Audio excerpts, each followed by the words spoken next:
Good morning friends. आइए आज हम बात करते हैं इंडियन एविडेंस एक्ट 1872 से रिलेटेड सेक्शंस की। हमने कल बात की थी सेक्शन थ्री की डेफिनेशंस की। तो कुछ डेफिनेशंस तो मैंने कल करवा दी थी, कुछ डेफिनेशंस आज करवाती हूँ। फर्स्ट स्टेप की सुसंगत रिलेवेंट, मतलब सुसंगत तथ्य क्या होते हैं। तो एक तथ्य दूसरे तथ्य से सुसंगत कहा जाता है, जबकि तथ्यों की सुसंगति से संबंधित इस अधिनियम के उपबंधों में निर्दिष्ट प्रकारों में से किसी भी प्रकार से वह तथ्य एक दूसरे से सशक्त हों, में जुड़े हुए हों। इन हिंदी लैंग्वेज क्या है कि भाई जो सुसंगत तथ्य उन्हें कहा जाता है कि भाई जो एक तथ्य जब दूसरे तथ्य से जुड़ा हुआ होता है, मतलब एक जो कोई हमारा कोई घटना घटी तो उसका जो जो इसका रिज़ल्ट निकलता है, मतलब तो उसमें क्या सभी मुद्दों पे नज़र रखते हुए क्या देखा जाता है कि हाँ भाई ये वाली जो कड़ी है वो उससे मतलब जुड़ी हुई है कि भाई किसी ने मर्डर किया मान लिया।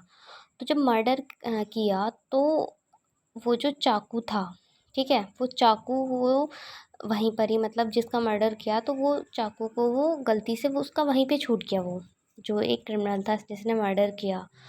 तो वो क्या होता है कि भाई आता तो जल्दी से वो सामने है नहीं, बट उसके जो फिंगरप्रिंट होते हैं वो उस पे रह जाते हैं।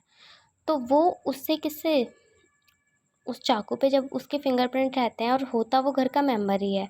वैसे तो छुपा मतलब वो छिपता है इन सब चीज़ों से, बट जब सबके फिंगरप्रिंट चेक की बात आती है तो उसके मैच हो जाते हैं। तो ये कड़ी उससे क्या हुई, जुड़ गई, किससे, मर्डर से। तो वही हमारा क्या हुआ, सुसंगत तथ्य है। ठीक है। Relevant in English, one fact is said to be relevant to another when the one is connected with the other in any of the ways referred to in the provisions of this act relating to the relevancy of facts.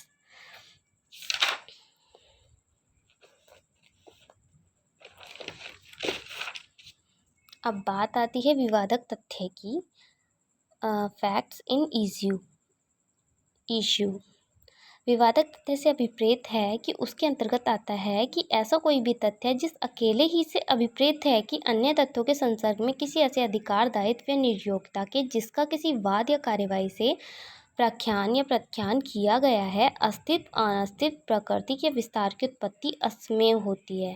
भाई उसमें तो क्या था कि दो तथ्य एक दूसरे से जुड़े थे, पर इसमें क्या है, एक अकेला ही तथ्य क्या करता है, ये साबित करता है कि हाँ भाई वो क्राइम इसी से रिलेटेड है। ठीक है। Fact in issue, the expression fact in issue means and includes any fact from which either bye itself or in connection with the other facts the existent, not existent nature of extent of any right, liability or disability assert of denied in any suit or proceeding necessarily follows। ठीक है। अब आती है बात दस्तावेज की, documents की। दस्तावेज से ऐसा कोई विषय अभिप्रेत है जिसको किसी पदार्थ पर अक्षरों, अंकों या चिन्हों के साधन द्वारा या उनमें से एक से अधिक साधनों द्वारा अभिव्यक्त या वर्णित किया गया है, जो उस विषय के अभिलेखन के प्रयोजन के उपयोग किए जाने को आश्रित हो या उपयोग किया जा सके। तो ये तो थी आपकी लॉ लैंग्वेज बटा Hindi language in a simple language कि भाई दस्तावेज क्या होता है। तो दस्तावेज वो होता है जब भी भाई कोर्ट में एक रिटन स्टेटमेंट प्रस्तुत किया जाता है अपने सेल्फ डिफेंस में, तो वो दस्तावेज जो हमारे फेवर में, हमारे पक्ष में होता है और प्रतिवादी के विपक्ष में होता है, ठीक है, जो उसे दोषी साबित करता है, तो वही एक हमारा दस्तावेज, रिटन एविडेंस मान लीजिए उसे, रिटन में होता है कोई भी डॉक्यूमेंट्स जो कि यूजेस हो हमारे केस से। ठीक है। जैसे भाई मान लिया एक्सीडेंट हुआ हमारा, ठीक है, तो उस एक्सीडेंट में हमें ये प्रूव करने के लिए डिस्चार्ज कार्ड एडमिट करना होता है। ठीक है, डिस्चार्ज कार्ड हुआ, इंजरी रिपोर्ट हुई, तो ये सब हमारे क्या हैं, डॉक्यूमेंट्स हैं। ठीक है, जो कि हमें कोर्ट में क्या करने पड़ते हैं, प्रेजेंट करने पड़ते हैं, जिससे क्या साबित होता है कि हाँ भाई इनके साथ वो गलत कार्य मतलब हुआ है या दुर्घटना घटी है। अगर ऐसे ही हमें किसी को लेके आ जाएं और बोलें कि भाई हाँ इसका एक्सीडेंट हुआ है, बट प्रूफ हमारे पास कुछ हो ना रिटन में, तो वो एक्सीडेंट एक्सीडेंट नहीं माना जाएगा, वो दुर्घटना दुर्घटना नहीं मानी जाएगी।